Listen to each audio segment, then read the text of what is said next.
Just know that there's a cost, right? Either time or money. There's always a cost for anything to be successful, but there's also always a cost for not doing a thing, which is called an opportunity cost.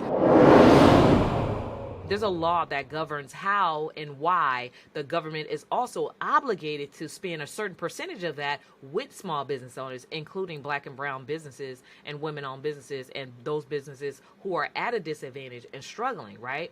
And because of those laws, we're able to level the playing ground with people like Elon Musk, who has a government contract, right? Of course, we're not as huge as Elon Musk, but even a person who's barely making $10,000, $20,000 a year in their business can actually land the government as their client. And those contracts could be lucrative, like $250,000, $250,000 and up, or even $1 million, depending on the industry and the scope of work.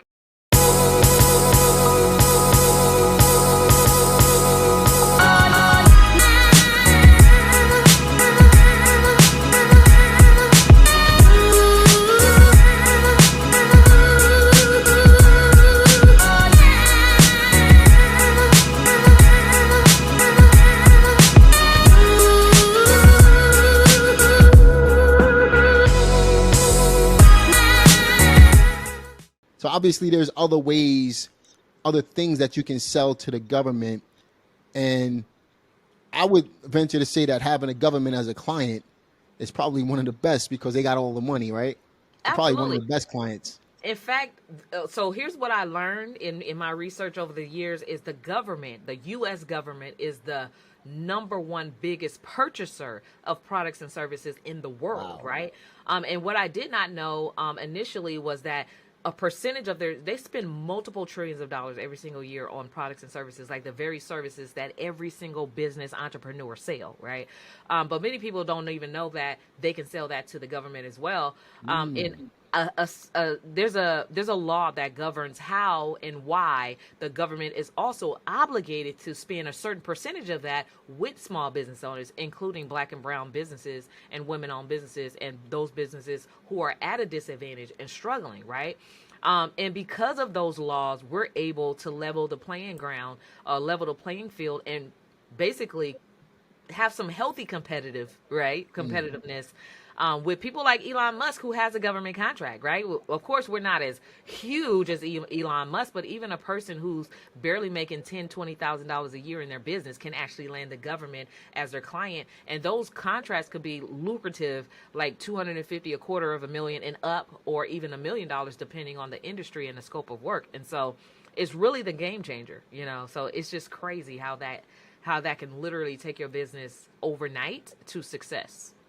Absolutely. So what type of mindset shift does it take to get started doing something like this? Because, you know, we're led to believe that, you know, honestly, this is like a hidden secret, a hidden gem that most people don't know about, right? So it's going to take some type of mindset shift because nobody really thinks that, oh, I can do business with the government. Yeah. So what type of mindset shift did it take for you to get started? It definitely took a lot of growth and development. So I would like to say for me, before I even got started with government contracting, I was the type of entrepreneur who was like, I was really cheap. I felt if I did it myself, learned it myself, I would save money and all those different things, right? So I literally refused to invest in like email, campaign softwares and things that will help me save time and make more money efficiently, effectively. I didn't understand that. All I saw was the price, right? Initially, all I saw was the price that it cost me. But the mindset shift came from being able to save time and make a whole lot more money faster was more effective and efficient and became more important to me than saving a few $100s, right? And what I learned from that transition just thought process was it's easier to make a whole lot of money in a little bit of time when you actually have the right type of customer, and then you stop looking at what it's going to take, like the little price tag. Like, it's crazy because the little price tag that you're looking at on the forefront, if you actually look at that as an expense or something that's negative or something that it's going to cost you, you actually miss out on what it really costs you not to make that small investment.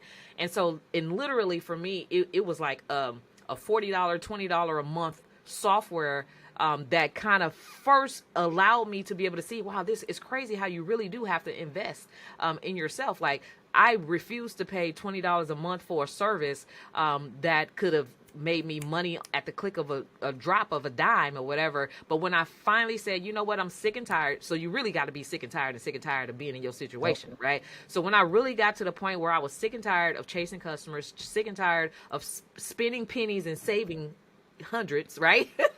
I really went ahead and took the leap. That little small $20 a month investment turned into like a $10,000 day for me. And I'm like, wow. So the principle that I'm learning in between is like, okay, so, you know, they always say it takes money to make money. It really does. But the little money that it does take, it brings you so much more on the back end in abundance. And so that little shift of like investing in yourself and being able to see the bigger picture, like literally the government spends trillions of dollars. That, like, for instance, there's the federal government, there's the local, state, and the county government. So there's 3 levels of the government. And on the federal level alone, in 2019, the government spent $6 trillion on products and services. In 2020, the government spent $10 trillion on business products and services. Now, 26% of that 10 trillion was obligated to be spent with small business owners. And so when you think about it from that perspective, that's $2.6 trillion on the table for me. So why would I not spend a couple $100 here to be able to get access to that, right? Trillions of dollars.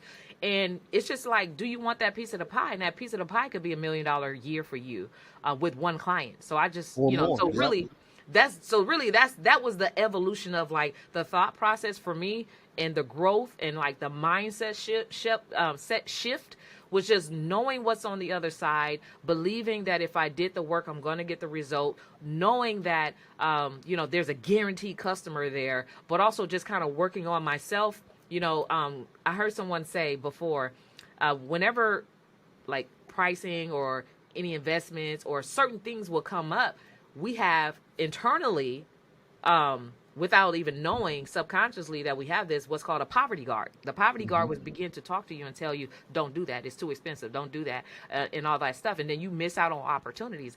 But just know that there's a cost, right? Either time or money. There's always a cost for anything to be successful. But there's also always a cost for not doing a thing, which is called an opportunity cost. And so those are some of the shifts, of course, that it takes to be successful. Absolutely. And I could definitely relate to that too. It took me 8 years to make my first 8 years in real estate. It took me to get my first person to work with me in my business because I wanted to do everything myself. Within a couple months after starting to hire people, my business catapulted because of it. So I stopped stepping over dollars and picking up the pennies, and I reversed that. Yes. Right? Picked up the dollars and let go of the pennies, because that's exactly what we're doing. And also, it buys back your time. That's the whole point of being in the business in the first place, right? So yeah, you mentioned, I like the way you said you have multiple trillions of dollars, you know, at least $2.5 trillion on the table. Just getting a small piece of that, which means there's enough out here for everybody. That's right. Understanding that hiring somebody to take care of the mundane stuff, so that you can get your slice of that $2.5 trillion or whatever it is, made sense, and that helped you with the mindset shift, right? Absolutely. So most people think of like, okay, if I need to hire somebody, they're thinking I got to pay them a salary, or I got to pay this person, or it's going to cost me. But like you said, by not hiring a person and doing things by yourself, it takes you longer, right? So you actually waste money that you don't see. It's invisible money, right? You actually waste money by trying to do everything yourself because it's long. And I can attest to this because I used to wear all the hats. I used to wear all the hats in my business. I mean, I was the accountant, the bookkeeper, the service provider, the website builder, the business credit builder, like all these different things. But now you literally got to pay people the minimum, like that's called consider a minimum wage task, so that you can actually show up and do things that's going to bring you millions of dollars, right? So it actually costs you more to not hire a person than it does to just actually hire a person. Because now you get your time back, like you said, which is one of the most valuable assets that you can have. That's right. I like how you said invisible money too, because it doesn't exist. In your mind, it exists. You're spending the money before you actually spent the money. You know what I Yes. mean? I Yeah. love that.